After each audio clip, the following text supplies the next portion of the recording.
Welcome to Husky ReConn. It's week 10. I'm Ava Inesta here alongside tight end Alex Honig.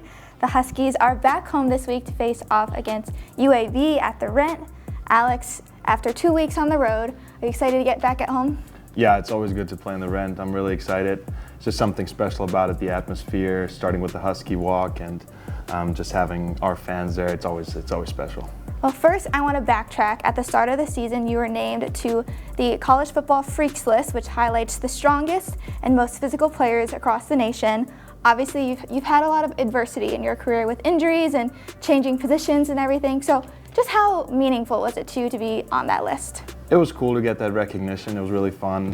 What meant the world to me is that Coach Brown kind of threw his name in there for me and kind of put my name out there. Obviously, I have prided myself in the work I've done off the field, getting stronger and physical and getting back from an injury 2 years ago. So kind of getting some recognition on the national base, compare myself to a couple names that are out there that are obviously pretty big, like Ryan Williams, I think, was out there and all those people. So it's kind of fun to be in a group with those guys and have my name out there in a big article. But it didn't change much of my off-season approach, but it was really fun to kind of have it out there. Going back to now, this is your third season with the Huskies. So how have you evolved into a leadership role, and what is the current dynamic like with the tight end room within the last couple of games? I think it's great. I mean, me and Lou, both guys in the tight end room that have been there for a long time. We both got here 3 seasons ago, and I feel like I've developed into more of a leadership position, which I'm really happy about. Not playing my first year with the injury kind of set me back, and it was hard for me to stay connected to the team as much as I wanted to, just because I was worried more about rehabbing. But now the role I've grown into, there's a lot of guys that have been here for 3 seasons that have seen the highs and lows, and just being able to be a guy that can spread the good team chemistry and help out in that way too is really important to me. And I think in general, like, our team is really close. Like, we spend so much time together. It's a really fun group to be a part of. Not just the tight ends, but the whole team. I'm really good friends with guys on the defense as well, and I feel like we bond really well. And it's always fun when you see it on the field as well, how we play together and the energy we bring. It's really the most fun part about football is the team atmosphere. Yeah, absolutely. Like you just said, I know you have a lot of chemistry with different guys on the team, one of them being quarterback Joe Fagnano. So how has your relationship with Joe on and off the field benefited your connection as a tight end quarterback duo? Yeah, so the funny thing is, me and Joe weren't really close when I first got here. We weren't really hanging out together much, but we got hurt back-to-back plays against Georgia State back in 2023, so we're kind of forced to be together for an extended period of time in the training room. So we would kind of help each other out attacking rehab, and we grew really close, and I'm really happy about the friendship that has started from there. And I'm super happy he came back for a 7th year. I mean, he's a little old now, but I'm glad he's still here. He's a guy that sometimes he's hard to crack, but when he opens up and when he really shows his leadership too, like, he's a guy you just want to put your hand in the fire for. He's awesome. I've really enjoyed like growing into that leadership role with him too, and seeing him flourish this year. It's just super exciting. Well, this season the offense has been explosive with wide receivers, running backs, tight ends, and with Joe at quarterback. How do you think the offense has evolved game by game, and what has been the main message this week with UAB? I think the offense has been very explosive as you said.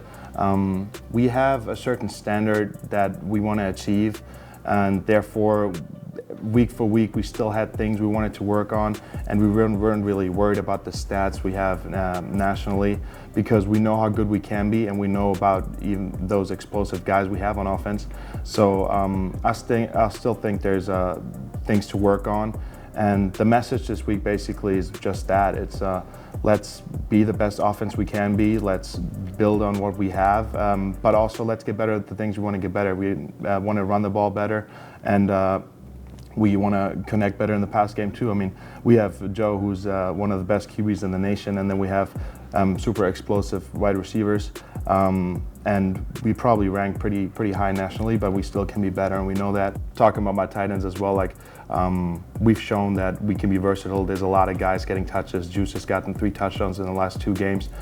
He's fun to watch out there, but we still know that there is a lot of potential left. And at the end of the day, every week you get a new chance to play up to your standard, and that's the goal every week, to play as close to your potential as you can. The team has seen many close game situations where red zone offense becomes key, and the team has so many weapons to where you want to finish those situations with touchdowns, obviously. So how has Coach Mora, Samus, and Coach Peterson worked to involve the tight ends into those types of game moments?